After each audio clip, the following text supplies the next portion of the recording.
descer uma alma às águas. Por que, pastor, você está dizendo isso? Porque você tem que fazer com que a alma, quando ela vai descer as águas, ela vai morrer para o mundo e seguir no mundo de Cristo, ela tem que estar preparada o que ela vai acontecer com ela e o que ela vai seguir. Quando você desce a água, você está morrendo, você está deixando de ser uma velha criatura e ser uma nova criatura. Não tem mais jeito de voltar atrás. Por mais que você queira a desistir, a parar, Deus ele sempre vai armar uma situação, colocar pessoas, mas vai trazer você para a presença dele. Agora, o interessante que muitas das vezes Deus vai usar uma estratégia que você não gosta, que te machuca. Pastor, o que você está dizendo? Deus pode te trazer uma cadeira de roda. É forte. Deus pode te trazer enfermo. Deus pode levar alguém da sua família à sepultura. Deus pode quebrar a tua família no meio. Por que você está dizendo isso? Porque a importância da igreja, antes de uma alma descer as águas, é ensinar o caminho que ela deve andar. Não chegar e falar assim: ei, vou te batizar, e não ensinar o que é o caminho de seguir Jesus. Porque quando você aceita Jesus, não tem mais volta. Jesus ele não vai te aceitar, te perder. Pastor, eu vou sair fora da direção. Deus te traz de volta. Ainda que você não queira, ainda que você queira ir seguir o desejo do seu coração, Deus vai armar uma situação, mas você vai vir para a presença dele. Por quê? Porque você aceitou ele de livre e espontânea vontade. Então a igreja ela tem hoje 100% de longanimidade de levar esta alma a dirigir. Pastor, eu vou te dar um estudo para você conhecer o que é Jesus, o que é seguir Jesus. Jesus não é o que eu ouvi aí, que dá isso, dá aquilo. Jesus é regozije, arrependa-se, renuncie a si mesmo, e me anda. Ainda mesmo que quando eu explico para aquela alma, ela aceita descer as águas, ela está dizendo a Jesus: o céu está se abrindo, tudo que acontecer, eu nunca mais vou te afastar da tua presença. Então hoje eu tenho consciência do que é seguir a Jesus. Porque quando você desce as águas, morre aquela velha criatura e nasce uma nova criatura, aí não tem mais velha. Esse é Jonas, que nós vamos falar sobre ele esta noite.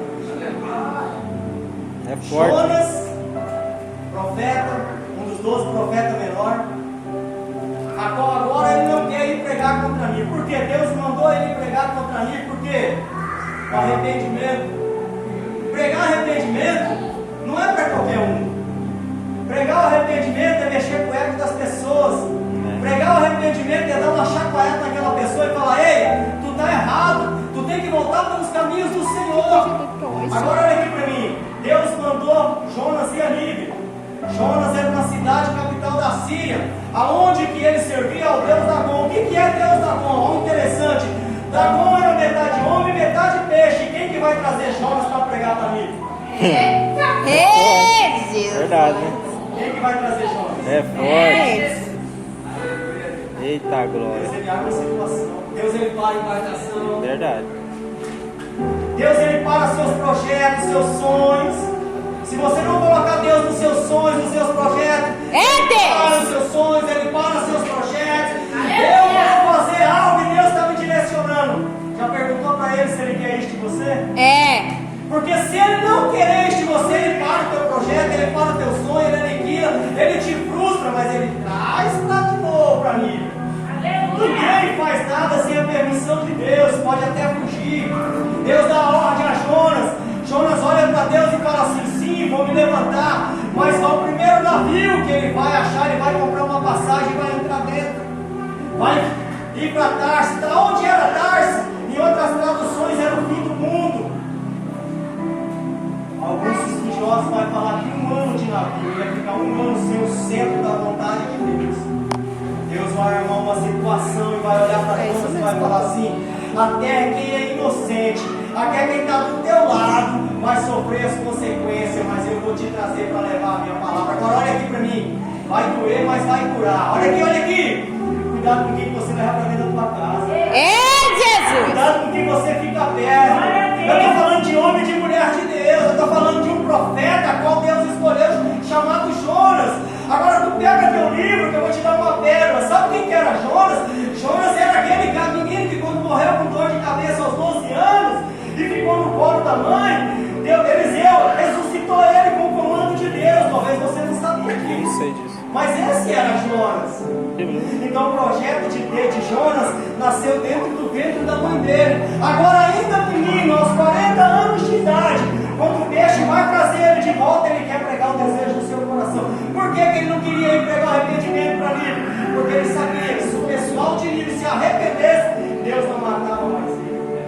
Mas o desejo de Jonas era com que Deus matasse o pessoal de Nínive, 120 mil habitantes. Agora olha aqui para mim que vai dar mais uma apertadinha. Tem muitas pessoas dentro da igreja que quando elas se convertem ao arrependimento, elas não querem que Deus usa elas. E o que eles estão dizendo? Jonas, se levanta que eu quero falar contigo.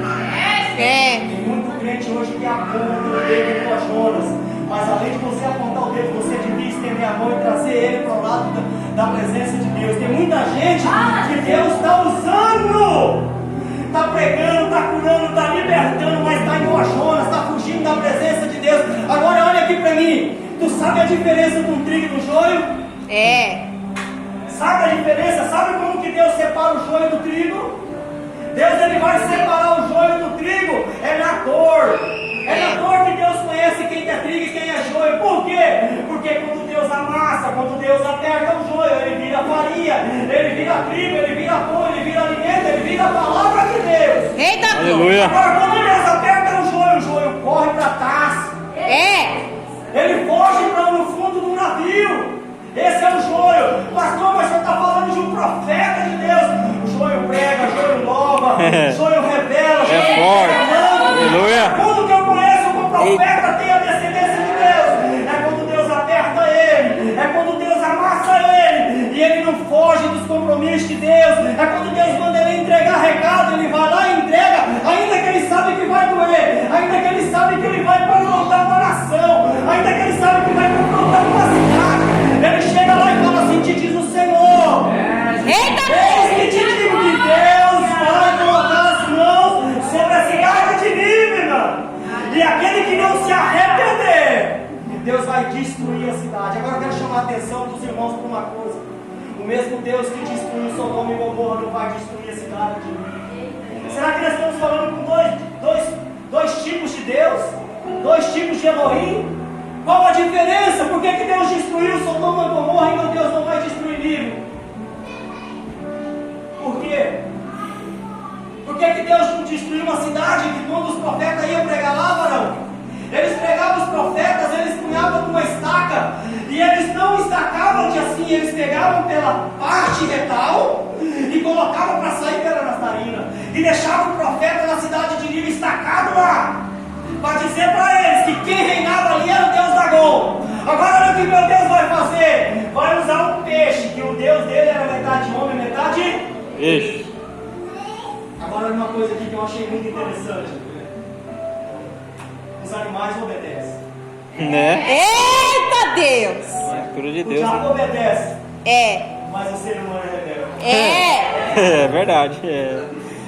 Justamente. Por que isso? O peixe obedeceu a Deus.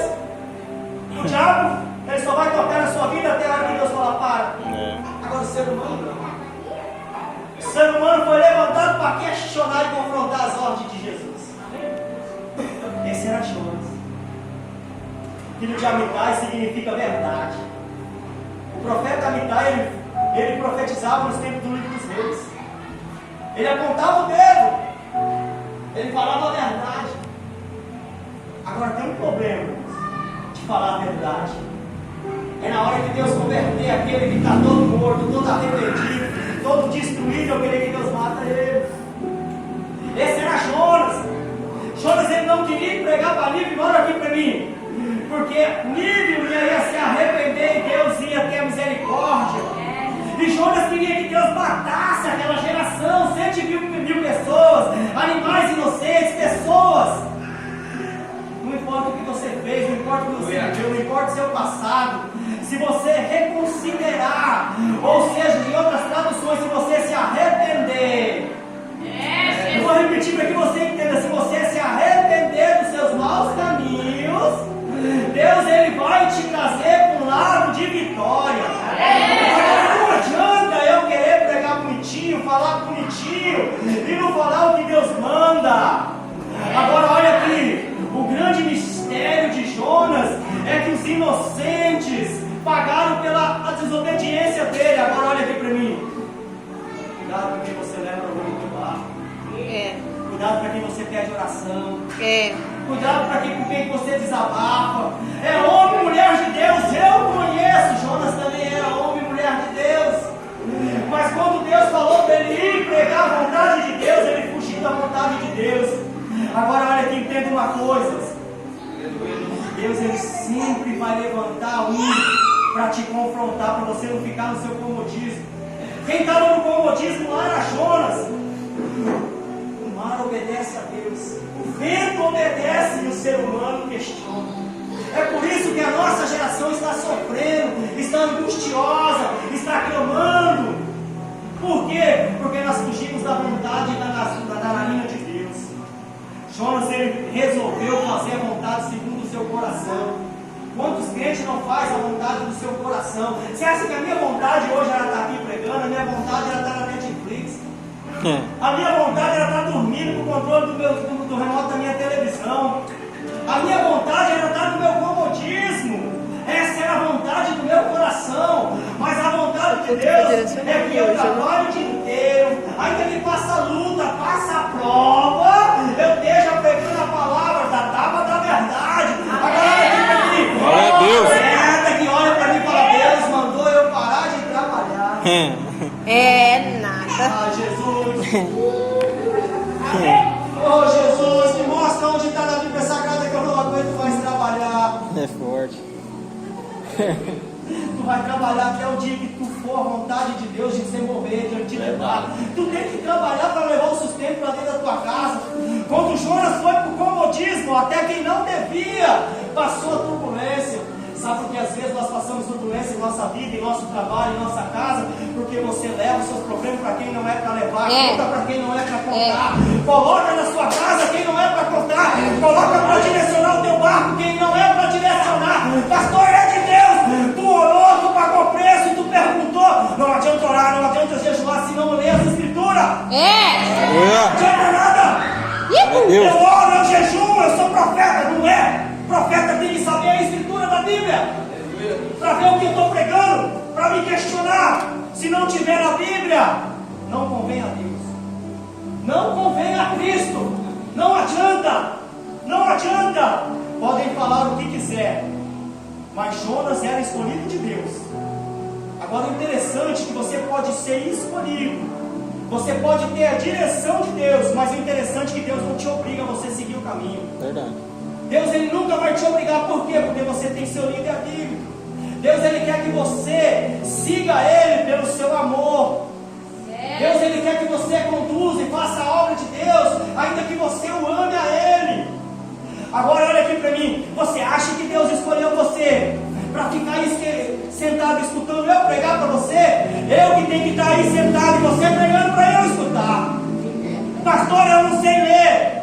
Quem disse que eu sabia ler? Pastor, eu não tenho entendimento. Quem disse que é você que precisa falar? Quem vai falar é o Espírito Santo através do pastor. Quem vai te dar direção é o Espírito Santo. Agora olha aqui para mim. Tu não tem coragem de abrir a Bíblia.